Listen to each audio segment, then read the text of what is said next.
नमस्कार दोस्तों, कैसे हो आप सब? उम्मीद करता हूँ आप अच्छे होंगे। मैं स्वागत करता हूँ अपने YouTube channel engineering Honey Gotwal में। आज मैं आपके लेकर आया हूँ केवीएस जूनियर सेक्रेटरी असिस्टेंट का पुराना पेपर। ये इस पेपर में हम पार्ट वाइज सोल्व करेंगे। आज हम हिंदी वाला पोर्शन देखेंगे, कल हम कोई दूसरा पोर्शन देखेंगे। डेली हम अलग अलग पोर्शन देखते रहेंगे, क्योंकि इस वीडियो को एक साथ पूरा पेपर सोल्व इसलिए नहीं करवा जा रहा, क्योंकि एक तो वीडियो लेंथी हो जाएगा और आप भी बोर हो जाओगे। इसलिए हम एक एक टॉपिक को सोल्व करेंगे और बहुत अच्छी तरह से हम इसको करेंगे। इसलिए आप इस वीडियो में लास्ट तक बने रहिए, क्योंकि बहुत अच्छे अच्छे क्वेश्चन है, आगे आपको इसमें हेल्प मिलेंगी। आज हम हिंदी वाला पोर्शन सोल्व करेंगे। आने वाले टाइम पे हम मैथ का और रीजनिंग और इंग्लिश का सोल्व करेंगे। उसके बाद हम दूसरा पेपर सोल्व करेंगे। एक पेपर सोल्व होने के बाद ये पेपर आपको, अगर पूरा पेपर चाहिए तो आपको engineer Honey Gotwal Telegram channel पे भी मिल जाएगा। तो हम शुरू करते हैं। तो हम पहला क्वेश्चन देखते हैं। पहला क्वेश्चन है, उपकार का विलोम शब्द होता है। अब आप इसमें गेस कीजिए कि उपकार का विलोम शब्द कौन सा होगा। मैं आपको वो आंसर बताऊंगा जो केवीएस ने उस समय माने थे। आप उपकार का इसमें परोपकार देख रहे होंगे, लेकिन परोपकार पूरा गलत है। आपका सही होगा अपकार। विलोम शब्द इसमें अपकार सही होगा। अगला क्वेश्चन हम देखते हैं, पानी फेर देना मुहावरे का सही अर्थ कौन सा है। पानी फेर देना मुहावरे का अर्थ, पानी फेर देने से अर्थ होता है किसी का अपमान कर देना, ये हमारा अर्थ नहीं होगा। बदला लेना, बदला लेना पानी फेर देना नहीं होता। बना देना, ये नहीं होता।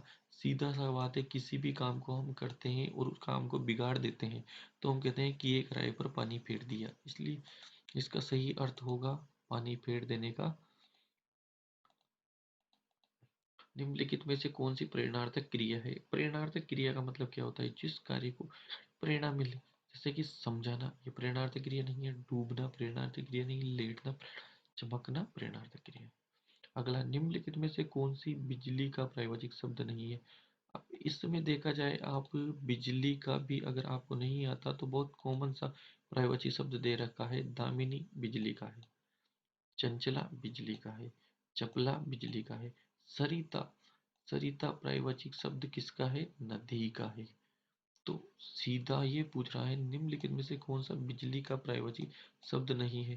तो सरिता बिजली का प्रायवाचिक शब्द नहीं है। तो इसका सही आंसर हो जाएगा सरिता।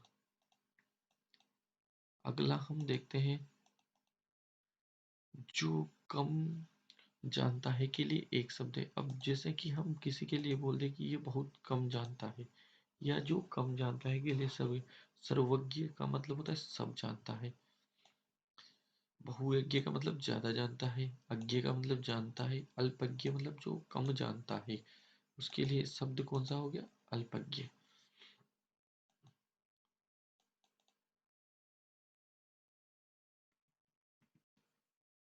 निम्नलिखित इसमें अर्थांक लगा, अर्था निम्नलिखित में से क्वेश्चन देखिए हमारा, निम्नलिखित में से अर्थालंकार कौन सा है। अर्थालंकार कौन सा है, यमक हमारा अर्थालंकार है।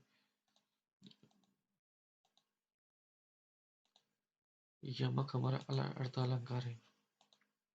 वो पढ़ती पढ़ती सो गई वाक्य में शुद्ध अंश कौन सा है। अब आपको शुद्ध अशुद्ध ये क्वेश्चन बहुत से आते हैं और अधिक अगर एग्जामों में हम गलत करके आते हैं।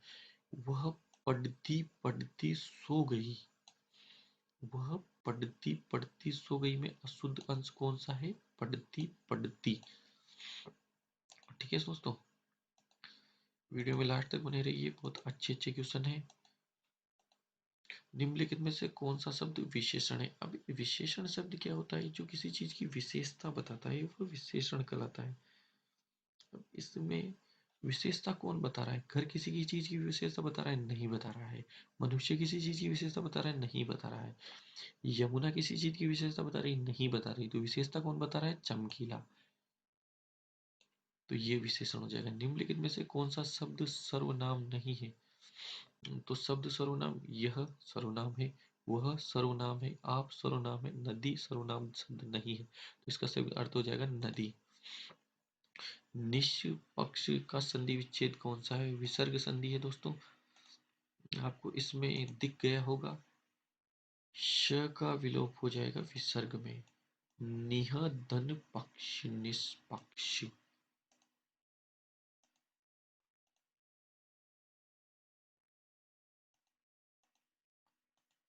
निम्नलिखित शब्दों में से कौन सा निम्नलिखित शब्दों में से कौन सा शब्द तदौर शब्द है?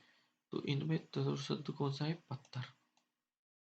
सुख दुख में कौन सा समास है? सुख या दुख? द्वंद्व समास। द्वंद्व समास दोस्तों, द्वंद्व समास। निम्नलिखित में से कौन सा शब्द तत्सम है? अब इसमें तत्सम शब्द कौन सा है? तो देखिए दोस्तों, थोड़ा गौर कीजिए। द्वितीय ये शब्द तत्सम है। निम्नलिखित में से किस शब्द का प्रयोग केवल बहुवचन में होता है? अब दोस्तों, इसे हम सोल्व करेंगे तो हमें एक चीज समझ में आएगी। जैसे कि हम इसमें देखते हैं, अलग अलग आप इसमें वाक्यों में प्रयोग करके भी देख सकते हैं, तो आपको पता आइडिया लग जाएगा। निम्नलिखित किस बहुवचन में होता है? बहुवचन के हिसाब से देखिए, कोई भी चीज बैंक या शाखा है तो बैंक की शाखा। कोई भी चीज पेड़ की शाखा। शाखा कौन सा है? एक वचन। दूसरा लता। लता कौन सा है? एक वचन। कथा। कथा भी कौन सा है? एक वचन। तो हमारा सही है आंसू आते हैं। आप वाक्य में प्रयोग करके देखोगे इसको तो आंसू आते हैं। अगला क्वेश्चन देखेंगे। अब इसमें एक गद्यांश दिया गया है दोस्तों। अब गद्यांश कुछ इस प्रकार है। वल्लभाचार्य के पुत्र विठलनाथ और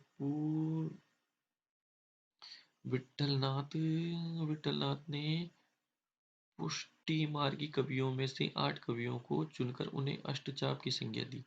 ये कवि हैं सूरदास, कुंभनदास, परमदास, कृष्णदास, चीतर स्वामी, गोविंद स्वामी, चतुर्थ दास और नंददास। इनमें से चार प्रथम चार वल्लभाचार्य के शिष्य थे और शेष स्वयं विठलदास के शिष्य थे। मतलब प्रथम चार जो ये फर्स्ट के